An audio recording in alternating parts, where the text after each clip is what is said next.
The 2026 FIFA World Cup is happening right now, right here in the United States, and millions of Americans are losing their minds over it.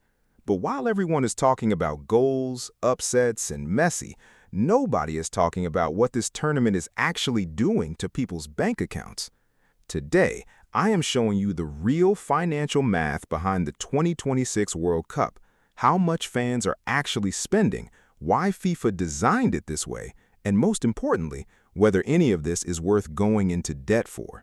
Because some people absolutely are going into debt for this, and by the end of this video, you will know exactly whether you should. Let me start with a number that stopped me cold. The cheapest ticket to the World Cup final at MetLife Stadium on July 19th, $2,030. That is the absolute floor, the cheapest seat in the building. Category 1 tickets for the same final, $6,730. Premium seats, $7,875.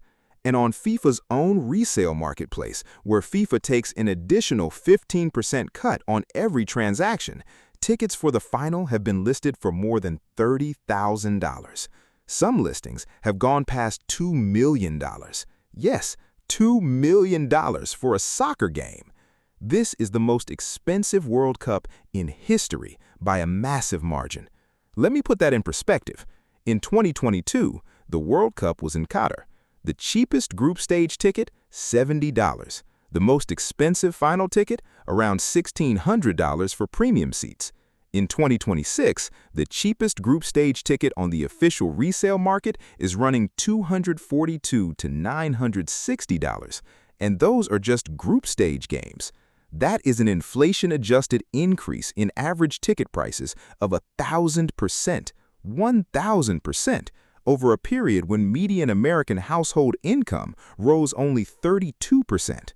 FIFA promised in their original 2018 bid document, when they were begging the US, Canada, and Mexico to host, that hundreds of thousands of tickets would be available at $21. They promised an affordable, accessible global celebration.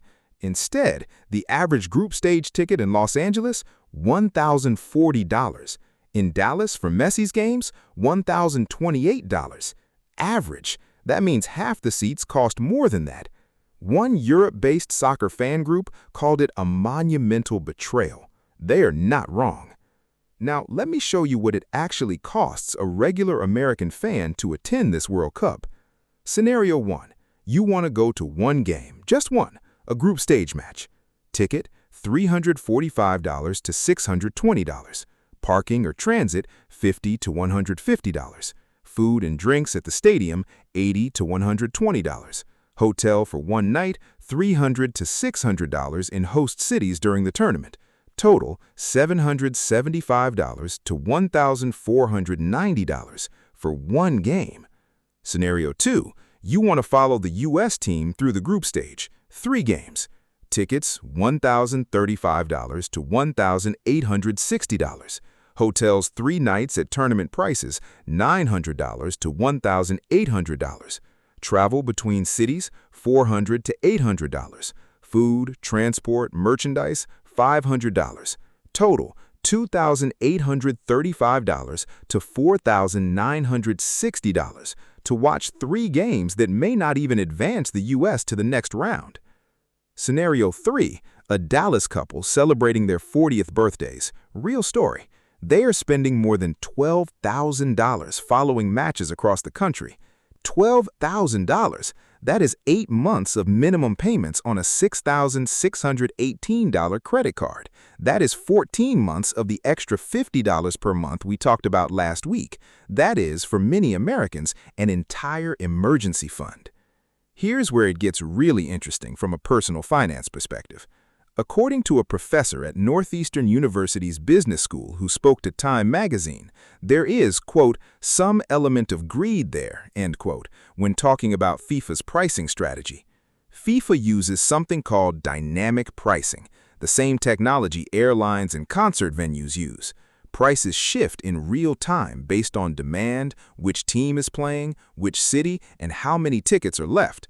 This means the price you see right now could be 30% higher tomorrow if more people start looking. And FIFA charges an additional 15% on every transaction on their own resale marketplace. So you pay 15% more, the seller pays 15% taken from their proceeds, FIFA collects on both ends. FIFA is expected to earn at least $10 billion in revenue from this tournament. $10 billion from a not-for-profit organization. Meanwhile, fans who were promised $21 tickets in 2018 are paying $1,000 for the cheapest available option. Now here's the question I really want to answer for you today. Should you go into debt for the World Cup? I'm not going to tell you what to do with your money, but I am going to give you the framework that actually makes sense financially. Question 1. Do you have high interest debt right now? If you have credit card debt at 20% or 21% APR, spending $3,000 to $5,000 on the World Cup means you are adding to a balance that grows at 21% per year. That $3,000 in tickets could cost you $4,200 total if it takes 18 months to pay off. You are not buying a $3,000 experience, you are buying a $4,200 experience on a payment plan. Question 2. Do you have an emergency fund? The average American has less than $1,000 in savings. If you drain that to go to a World Cup game and your car breaks down or you get a medical bill or your rent goes up, you go directly into debt. One World Cup game could be the event that starts a debt spiral that takes years to escape. Question 3. Is this a once-in-a-lifetime experience or a lifestyle expense? This is the only question where spending the money might make actual sense. The World Cup comes to the US once every 30 to 40 years. If you can genuinely afford it, meaning you have no high-interest debt and a fully funded emergency fund, there is an argument for doing it. But most people considering World Cup tickets right now do not fit that description. Most are thinking about putting it on a credit card and figuring it out later. Here's what figuring it out later actually looks like. You spend $3,500 on the World Cup, hotels, tickets, food. You put it on a credit card at 21% APR. You make minimum payments of around $70 per month. That $3,500 experience takes 6 years and 4 months to pay off and costs you $5,812 in total. You are paying $2,312 extra in interest alone for the privilege of going to a soccer game on credit. That $2,312 could have been 46 months of extra debt payments on your existing balances, nearly 4 years of progress, gone. So what should you actually do if you want to experience the World Cup without destroying your finances? Option 1, watch it for free. This is genuinely the best option for most people. The atmosphere in sports bars across America right now is electric. Group viewings are happening everywhere. The experience is real without the price tag. Option 2, set a strict cash budget. If you want to attend, decide your maximum budget right now, not on a credit card, cash or debit only. If you cannot afford it in cash, you cannot afford it at all. Option 3, sell something first. Want to go to one game? Sell the equivalent in stuff you do not use. Subscriptions, old tech, clothes. Fund the experience from things you already own, not from future money you have not earned yet. Option 4, plan ahead for 2030. The next World Cup is in 2030. If you want to attend a future tournament without stress, start saving $50 per month right now.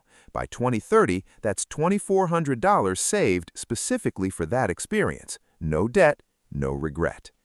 Here's the truth I want you to hear before I go. FIFA is a $10 billion machine designed to extract maximum money from your passion for this sport. Dynamic pricing, resale fees, 15% cuts on every transaction, none of that was designed with your financial health in mind. Your love of the game is real. Your passion is real. The memories are real. But so is the debt you will carry for years if you swipe a card today without thinking about the math. The World Cup will be incredible whether you're in the stadium or not. The goals will be the same, the upsets will be the same, the moments will be the same. What will be different is whether you watch the final in July with a $5,000 credit card balance or without one. Subscribe and turn on notifications. Every week, I break down real financial decisions that affect real people's lives. Next week, the exact budget that helped someone find $400 per month they didn't know they had. Comment below, are you going to the World Cup? And if so, are you paying cash or card? I want to know.